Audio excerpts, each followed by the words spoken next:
Do primitivo ao moderno, o homem evoluiu numa espiral. Voltava sempre ao mesmo ponto, porém num patamar mais alto. Na sua primeira volta ficou ereto. Depois, sapiens, aos poucos foi descobrindo regularidade. Nasceram assim as suas religiões, as artes, a ciência, a matemática. Mas aos poucos ele percebeu que, apesar do mundo ter ficado menos imprevisível, a ordem não era suficiente para explicar tudo. Ora, é uma bem comportada equação matemática que se caotiza. Ora, é um fenômeno físico, químico, biológico, costumeiramente tratado como caótico, que emerge dele uma certa ordem. O homem teve que reaprender a sua leitura. E assim surgiram, simultaneamente, a matemática moderna e a moderna arte.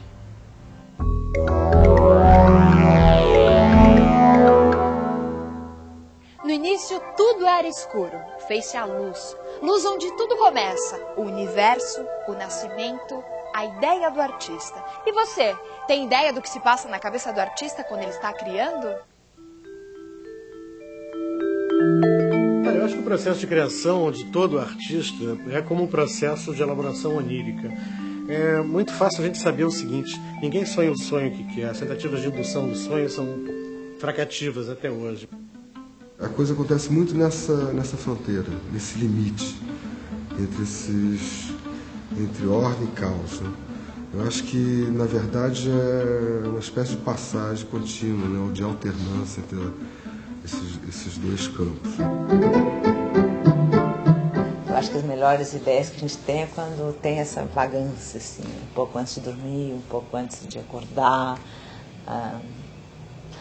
sei lá, olhando uma parede vazia. Eu acho que o que me interessa, assim, individualmente, em relação à arte, é exatamente esse momento que a ideia passa pela primeira vez na tua cabeça e completamente informe, completamente... né? Nós não fazemos o poema que queremos. Então é preciso colocar à disposição da poesia. Eu acho que a diferença do artista para não artista hoje é só o fato dele se deixar à disposição da poesia, se deixar à disposição desse não saber. Tem esse momento, assim, onde tudo se encaixa. Acho que essas coisas já estão na cabeça da gente e esses insights aparecem geralmente quando a gente não o controla. Não sei se isso não é exatamente o caos, isso é uma coisa em suspenso, assim. Ele se deixar à disposição desse caos que a linguagem é capaz de produzir. E nessa sese faz parte dessa sese a leitura, a informação, a cultura e, sobretudo, a preguiça.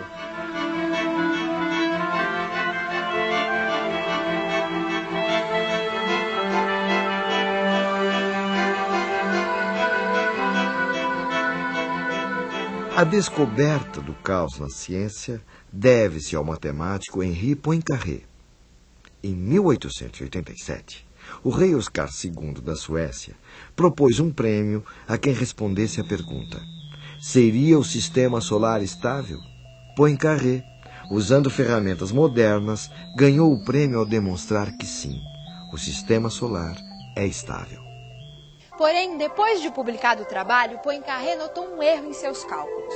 Da maneira como estava, o sistema não seria mais estável. Aquele erro provocava uma pequena modificação na posição dos planetas, que levaria a um outro resultado, caótico. Foi mais ou menos assim que Poincaré descobriu o caos. Uma equação bem simples, como x² menos 1, possui um comportamento regular. Para entender isso, pense em um número entre 0 e 1 e acrescente a equação. Pegue o resultado e coloque novamente na mesma equação e assim por diante. Esse gráfico demonstra um comportamento regular, periódico. Já outra equação, igualmente simples como 2x² menos 1, pode revelar um comportamento diferente. Observamos algo que parece aleatório. Este outro comportamento não é regular, mas sim caótico. Com Nesse último resultado, a estabilidade demonstrada por Poincaré ia por água abaixo.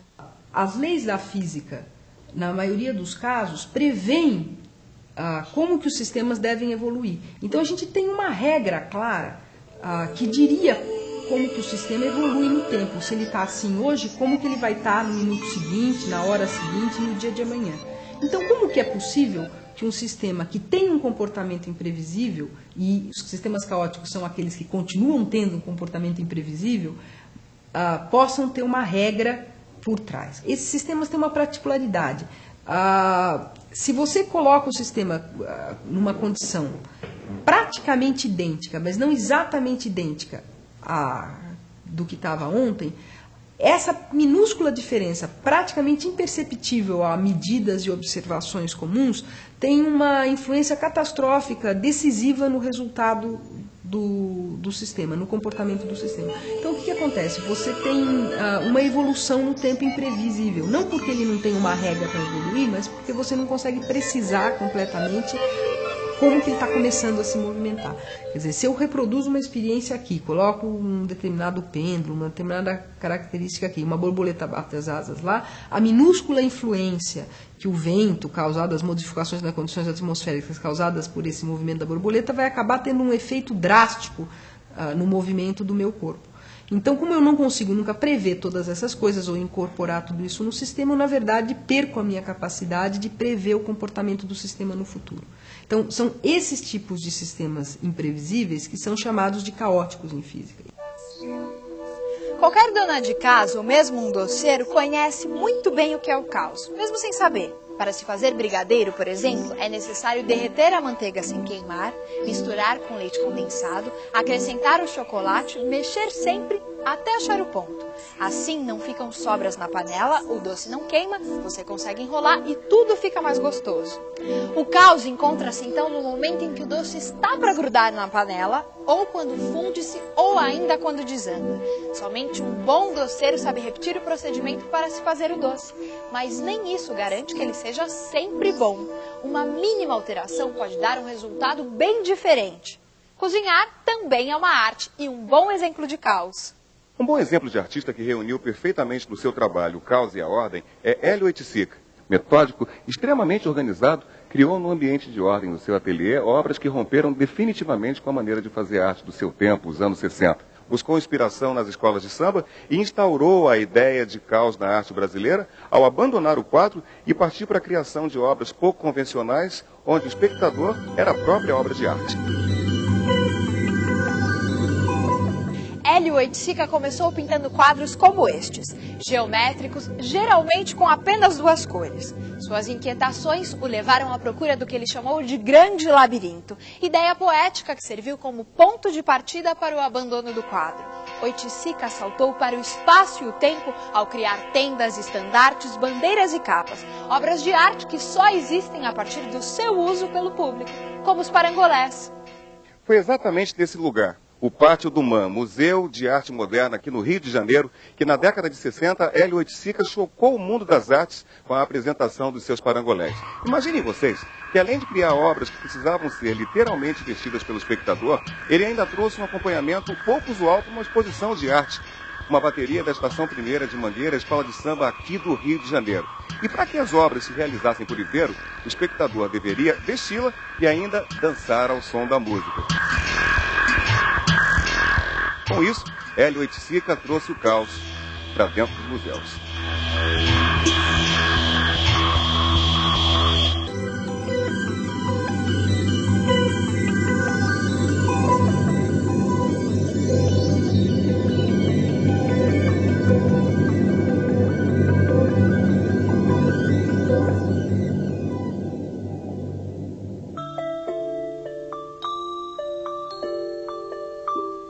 Eu queria fazer algo que começou a pulsar dentro de mim, exprimir essa pulsação. E eu já estava com 22 anos, já tinha deixado a economia, os estudos de economia, para me lançar na arte. Bom, então a minha visão da arte era outra, e eu fiz o que eu achei que deveria fazer. E a partir do meu lado particular, digamos, de dinheiro, de poder aquisitivo para comprar materiais e da realidade nossa, terceiro mundo, Brasil, América Latina, eu agarrei-me a essa possibilidade de qualquer coisa eu poder trabalhar, exprimir. Nesse ponto, o que acontece é que isso para o mundo mais formal passou a ser um caos.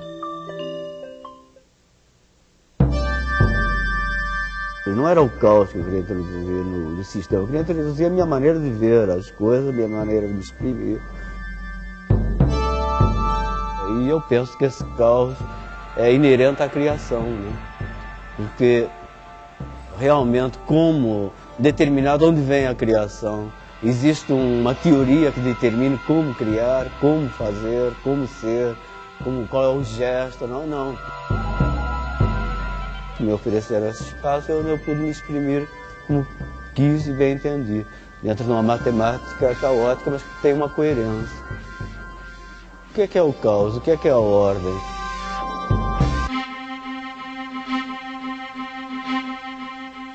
Olhando para estes quadros, podemos ter a impressão de estar diante de uma representação caótica. São obras abstratas de Antônio Bandeira. Nessas composições, a intuição, na maioria dos casos, prevalece sobre a razão. A maneira de pintar esses quadros expressa um ímpeto informal. Mas olhando atentamente, podemos perceber que existe um equilíbrio estrutural. O impacto dessas obras vem, de certa forma, da sensação de um indeterminismo lúdico que acaba por formar um todo coerente.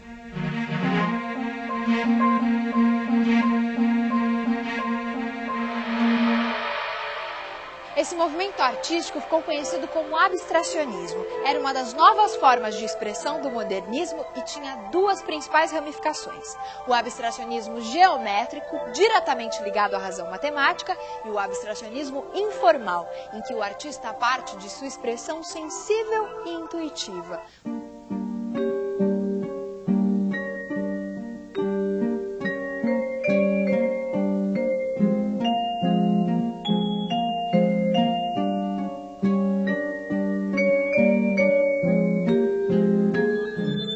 Para entender melhor as motivações dos artistas abstratos, vamos ouvir o que disse o pintor Iberê Camargo. Eu, no fundo, tinha um desejo. Tanto é que cancelava, raspava, até conseguir aquela forma que era a minha expressão, que eu aceitava. Isto é, aquele modelo que eu tinha dentro. É um modelo que a pessoa não sabe, não pode explicar, não pode chegar a dizer, vou ver se é esse. Não se pode fazer isso. Mas a intuição reconhece quando aparece aquela solução. Embora não pudesse ver de antemão, eu fazia isso com a fidelidade e com a obsessão de um pintor naturalista que quer fazer um retrato. Tinha de ser exatamente aquilo, embora depois, olhando o quadro, dissesse que é jogado, que não tem aquele movimento. Sim, tudo ali é jogado, mas não é um jogado assim, a esmo. Esse tipo de arte abstrata, sensível e poética encontra um outro paralelo. Por exemplo, nas obras de Tomiotaki, um belo casamento entre intuição e formas geométricas. Observem a semelhança desses trabalhos de Tomi e as fotos tiradas pelo satélite Hubble. Curiosamente, ela pintou esses quadros anos antes dessas fotos serem feitas.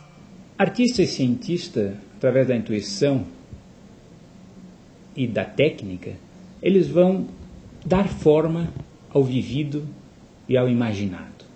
Então nós temos um processo que vai desde o sem forma até a forma final fixada nesse objeto de arte ou nessa teoria científica.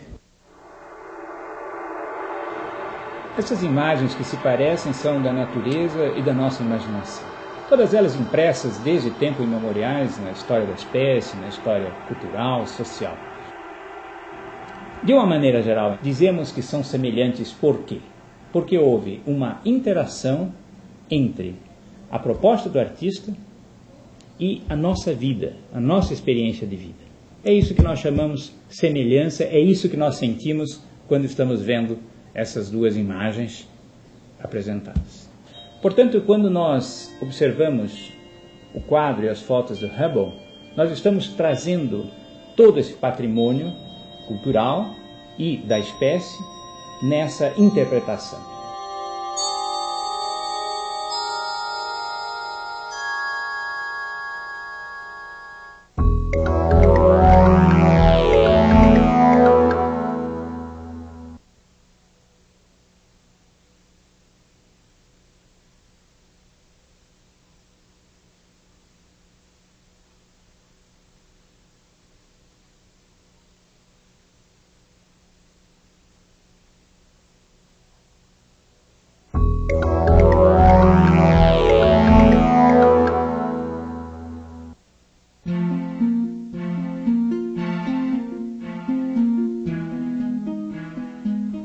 O trabalho do retratista é arte.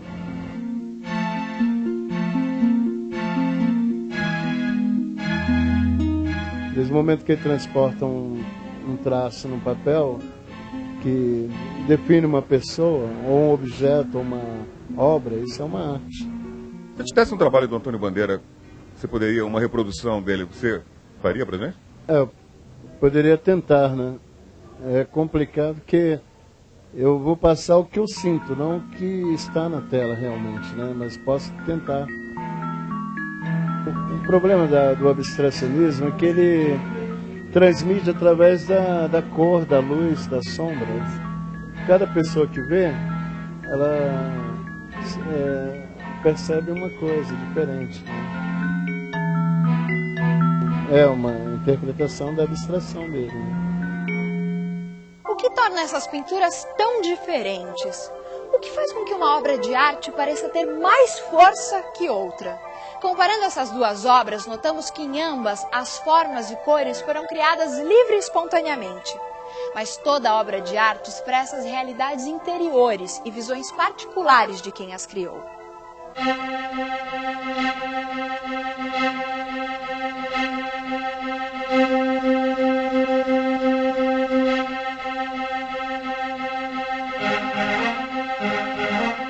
É mais fácil entender uma fotografia ou então a pintura de um rosto, né, do que no contexto, né, geral, misturado nas entrelinhas, né? O público ainda aceita mais a arte figurativa, por quê? Porque ela facilita a associação, né? Ou seja, você olha para a figura de uma pessoa, você sabe que é uma pessoa. Porém, se você olha para uma imagem abstrata, ou lírica, ou geométrica, não importa, ela requer de você um outro patamar ou melhor, uma outra relação com a obra. A arte mais fácil da gente entender ou identificar com os sentimentos que a gente está mais acostumado seria a figurativa, porque é o que você, com as coisas que você lida todo dia, com objetos, com que você usa na tua casa, ou que você talvez vá comprar. Geralmente o abstrato acaba não agradando tanto, é mais difícil, exige um nível de percepção assim, mais sensível da pessoa, a sensibilidade um pouco maior. Às vezes a pessoa olha e acha que é só um monte de pintura embaçada, né? A preferência do gosto pelas obras figurativas e realistas é bastante natural. Todo mundo gosta de ver em quadros aquilo que é agradável ver na natureza. Além disso, artistas como Michelangelo contribuíram para formar o gosto dos admiradores das artes nesse sentido. Em uma de suas principais obras, O Teto da Capela Sistina, no Vaticano, o artista italiano retratou no século XVI a história do Gênesis bíblico. Neste painel, vemos Adão recebendo vida física e espiritual de um Deus rodeado por anjos. Notem os corpos de Deus e Adão, retratados como homens fortes e vigorosos. É o resultado de um profundo conhecimento de Michelangelo da anatomia humana e da admiração pelas artes gregas. Tamanho foi o impacto das obras de Michelangelo que durante quase 3 séculos artistas de toda a Europa pintaram à maneira de Michelangelo, movimento artístico que ficou conhecido como maneirismo. Foi nessa mesma época que viveu o físico e astrônomo Galileu Galilei. Galileu Galilei propôs que o caminho para o verdadeiro conhecimento científico passava pela observação dos fenômenos, pelas posteriores experimentações e pelas comprovações matemáticas. Era o nascimento do moderno método científico. Suponhamos, por um momento, que não exista a gravidade. Assim, qualquer projétil seguiria uma trajetória em linha reta. Mas a gravidade, de fato, modela o movimento de um projétil. A maneira como isto ocorre é mostrada na lei da queda dos corpos, de Galileu. O que realmente acontece é que a bala de canhão cai continuamente, seguindo uma regra onde, a intervalos de tempo sucessivos, correspondem o quadrado de números inteiros. E foi com Galileu que a matemática passou a ser reconhecida como a linguagem da ciência. A partir daí, o mundo passa a ser concebido como um relógio, uma máquina em perfeito funcionamento, como o universo concebido por Isaac Newton, onde os corpos se encontram no mais perfeito equilíbrio proporcionado pela força da gravidade. Estudando os trabalhos de Galileu, por exemplo, Newton demonstrou como a Lua orbita ao redor da Terra. Imaginando uma bala de canhão sendo atirada do alto de uma enorme montanha. Existe uma velocidade para a bala de canhão a partir da qual, quando arremessada, jamais atingiria o chão. Em outras palavras, a bala estaria em órbita, como a Lua. Deslumbrados pela possibilidade de explicar todos os fenômenos naturais através das equações e de leis imutáveis, entusiastas chegam a ver na nova ciência um novo Fiat Lux. William Blake, poeta e pintor, critica essa postura dos novos cientistas ao retratar Newton como um titã que busca a verdade das coisas na matemática, mas que é incapaz de olhar o mundo ao seu redor, que se mostra frio e nada luminoso como este céu. Mas descobertas da física do início do século XX mostraram que as ferramentas usadas por Newton e Galileu não eram suficientes e lançaram uma nova luz ao mundo do pensamento. Veja só o que disse o físico alemão Werner Heisenberg em 1958. Os cientistas estavam diante de um novo quadro, onde as respostas encontradas não se encaixavam às perguntas habituais. Ao invés de buscar novas respostas, era preciso encontrar novas perguntas. Os físicos aprenderam a fazer as perguntas corretas. E fazer a pergunta certa é, frequentemente, mais do que a metade do caminho que conduz à solução do problema. O universo do átomo, por exemplo, ao contrário do sistema solar, não funciona como um relógio. É um mundo em constantes mudanças e repleto de incertezas. Por exemplo, numa explosão de uma bomba atômica, existem átomos que se desintegram como o átomo de urânio. Existem regras definidas para o que vem depois da desintegração. Mas ninguém é capaz de prever quando e qual átomo se desintegrará primeiro, iniciando uma reação em cadeia. É nesse exato instante que surge o caos. Albert Einstein, apesar de ser o criador da teoria da relatividade, que possibilitou o nascimento da nova física do século XX, ainda acreditava, à maneira de Newton, em um mundo ordenado. Einstein evitou comentar as novas teorias que surgiram em sua época e lançou inconformado a célebre frase: Deus não joga dados. Da mesma maneira que o abstracionismo representou um rompimento com os padrões existentes na arte, na matemática, as novas teorias lançaram uma nova forma de ver o mundo. Uma das mais importantes teorias matemáticas que tratam desse novo mundo é a teoria do caos. O interesse permanente pelas formas geométricas e pelos problemas espaciais que o mundo das artes revelou no século XX é o ponto culminante de uma aproximação entre arte e matemática que se aprofundou desde a época do Renascimento. Para o físico e crítico de arte Mário Schember, há um paralelismo notável entre o surto das tendências abstracionistas na arte do início do século passado e a reformulação abstrata da matemática contemporânea. O emprego de estruturas probabilísticas e efeitos do acaso são, desde então, características fundamentais da arte e ciência. Dificilmente hoje um matemático, cientista ou mesmo um artista abre mão de uma análise sobre o caos. Muitas vezes ele vem com a sua equação matemática complicada, outras é no belo e leve bater de asas de uma borboleta. São aspectos da natureza que o cientista e o artista não podem abrir mão.